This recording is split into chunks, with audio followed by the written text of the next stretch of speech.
स्वामी, संसार का ये कैसा नियम है, जब इंसान सुख में होता है तो पूरी दुनिया उसके साथ खड़ी होती है, लेकिन जैसे ही उस पर बुरा वक्त आता है तो उसके अपने भी मुंह फेर लेते हैं।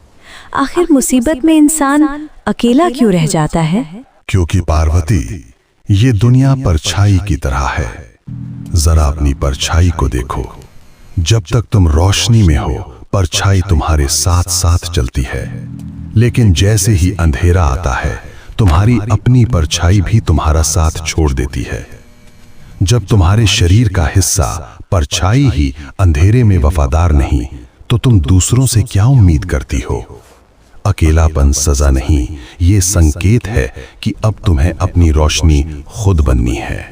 सत्य है प्रभु, अंधेरे में सब गायब हो जाते हैं। लेकिन दूसरा प्रश्न, सफलता मिलने से पहले इंसान को इतना तड़पना क्यों पड़ता है? क्या उसे आसानी से मंजिल नहीं मिल सकती? नहीं पार्वती, क्योंकि आसानी इंसान को कमजोर बना देती है। उस तितली को देखो, उसे कोकून से बाहर आने के लिए बहुत जोर लगाना पड़ता है। अगर मैं उस कोकून को खोल दूं और उसे बिना मेहनत के बाहर निकाल दूं, तो उसके पंख कभी मजबूत नहीं होंगे, वो कभी उड़ नहीं पाएगी। इंसान का संघर्ष ही उसके पंखों में ताकत भरता है। दर्द उसे तोड़ नहीं रहा, उसे उड़ने के लिए तैयार कर रहा है। अद्भुत, संघर्ष ही शक्ति है। अंतिम प्रश्न प्रभु, जो लोग चुपचाप मेहनत करते हैं, दुनिया उन्हें नाकाम क्यों समझती है? उनकी मेहनत किसी को दिखाई क्यों नहीं देती? क्योंकि निर्माण हमेशा शोर के बिना शांति में होता है।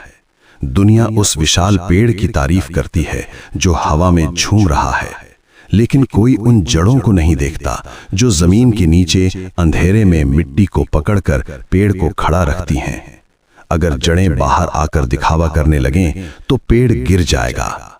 सफल व्यक्ति वो है जो जड़ों की तरह गुमनाम रहकर भी अपनी पकड़ मजबूत रखे।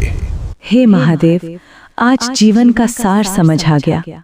साथ छोड़ना परछाई का धर्म है, संघर्ष करना तितली की उड़ान है, और चुप रहना जड़ों की ताकत है। हर हर महादेव।